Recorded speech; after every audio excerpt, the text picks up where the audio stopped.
So if you expect Seokni was cleared by the Zimbabwe Anti-Corruption Commissioner of the $1.1 billion scam for election funds, and after that vakatobuda vachitaura kuti handimai nditi ndiri mbavha zvino zaki handiclear muchaita sei, ndozvavakataura. And right now Hawks in South Africa issued a statement yekuti they haven't finished with their investigations with Wicknell. They are still doing some financial checks on him. He's not off the hook to South Africa. Mukomana izvezvi ari kuSouth Africa ndokwaari izvezvi, and he is busy gallivanting.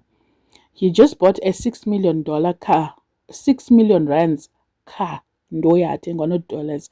A 6 million rand car, a 2025 Mercedes AMG G-Class, plus a watch $360,000.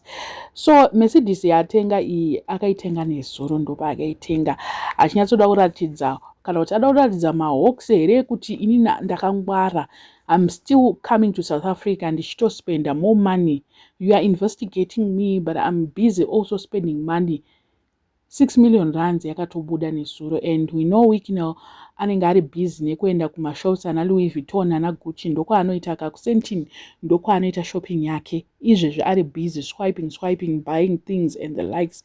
Akafly akaenda ikoko, and vari kumuona zvese zvikuitika. My question now is, should we trust them kuti they are going to come out with a positive feedback to us vachitaura kuti mukomana takamubata 1 2 3? Handizivi hangu, but we're just putting trust on them kuti probably maybe they might do something pane mukomana kumubata, kufreeza maaccounts ake iwawe kuSouth Africa. I don't know kana aine anything South Africa, but anyway Hawks iri kutaura iyo kuti they are still investigating mukomana zvinhu zvacho. So ameno, I don't know. Vemuno muZimbabwe vari kutaura kuti mukomana haana mhosva, vekuSouth Africa vari kuti we are still investigating. Idzo motikari dzacho dzikada kutengwa kudai, so ameno, regai tione kuti vanodzidrive. Chete zvazvikangonakira ka ari kudhiraivha kaHonda Fit kake naiye ari kudhiraivha motikari $6 million rands. Tirongoshandisa rodhi yakafanana, pothole ungoti affecta tese, zvese zvatirongoshandisa parodhi, aiwa same system, ndo zvazvakanakira. So regai tione vauye zvavo neMercedes Benz yavo newatch yavo $360,000.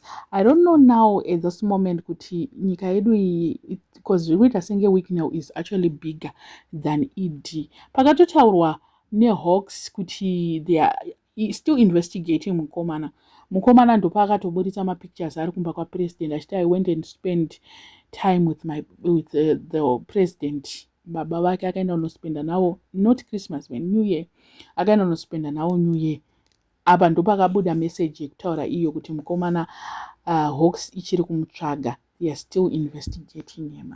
Zvinhu zvacho hatina kwatiri kuenda senyika. Honestly mukomana akaita kuvabata kuti dzvi. I don't know if mukomana ari kuzama kuda kushotesa vekuSouth Africa, but uko manjeka maconnection hamenosanawo here semaconnections ainawo kuZaki kwavo ikoko, because Zaki akamboinvestigata ani in my whole entire life kunze kwana Chimombe ndo vakangobatwa, and itozoti it's a sabotage.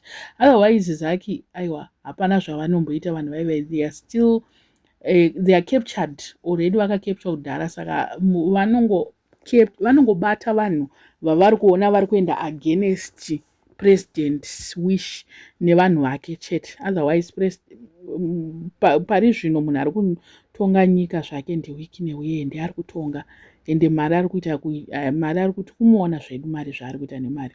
Anyway, I don't know what you guys think. Let me know in the comment section what are your thoughts on your If you're not a subscriber, please make sure that you're subscribed, and see you in my next video.